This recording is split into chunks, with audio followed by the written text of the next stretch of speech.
Good morning students. Today I will teach you remaining part of chapter 6, that is Mother Teresa. So all of you listen carefully and see. Her work did not go unnoticed. वो अपने काम को अनदेखा नहीं करती थी. कौन अनदेखा नहीं करती थी? I am talking about mother Teresa. Mother Teresa अपने कामों को अनदेखा नहीं करती थी.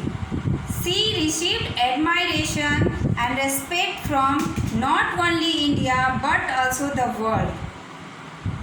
उन्हें न केवल भारत से बल्कि पूरे संसार में प्रशंसा और सम्मान मिला. She was awarded the Nobel peace prize in 1979. उन्हें नोबेल पीस प्राइज से 1979 में सम्मानित किया गया. During the last 2 decades of her life, mother Teresa faced many serious health condition which required her to be hospitalized several times.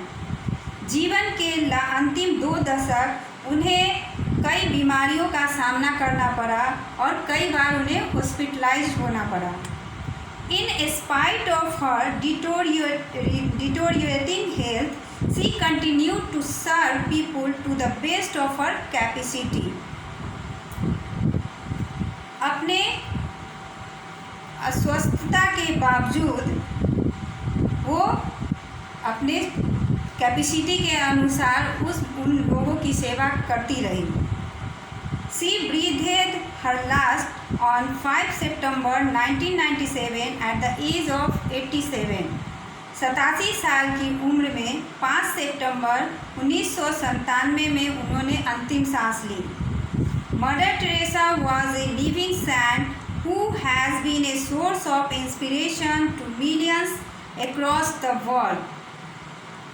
Mother Teresa एक जीवित Saint थी जिनसे संसार के सभी लोगों को प्रेरणा मिलती थी. मदर टेरेसा जो थी वो एक जीवित सैंट थी और उनसे संसार के सभी लोगों को प्रेरणा मिली. Even today, the order of the missionaries of charity are working tirelessly, helping the needy all around the world, carrying forward the work of Mother Teresa. आज भी मदर टेरेसा के द्वारा जो मिशनरीज ऑफ चैरिटी चलाया गया वह वहाँ आज भी बिना थके काम हो रहा है. सभी जगह के लोगों को ज़रूरतमंदों की सेवा हो रही है और इस तरह से मदर टेरेसा के इस चैरिटी को आगे बढ़ाया जा रहा है. Presently there are more than 700 missionaries founded across more than 130 countries. आज भी 130 देशों में लगभग 700 मिशनरीज हैं. On the 4th of September 2016, Vatican proclaimed Mother Teresa as being a saint. 4 सितंबर 2016 को वेटिकन के लोगों ने मदर टेरेसा को संत के रूप में घोषित किया. ओके, समझ में आया? सभी बच्चों को ध्यान से पढ़िएगा, एक बार खुद से रीडिंग डाल के चैप्टर को समझिएगा. इसके अलावा कुछ वर्ड मीनिंग है जिसको ध्यान से पढ़ना है और इसको अपने इंग्लिश रीडर की कॉपी में लिख लीजिएगा.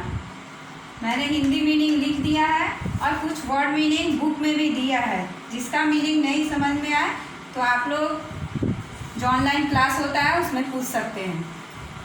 और इन वर्ड मीनिंग को अपने इंग्लिश रीडर की कॉपी में लिख लेना है और उसके बाद फिर चैप्टर को पढ़ के खुद से देखना है.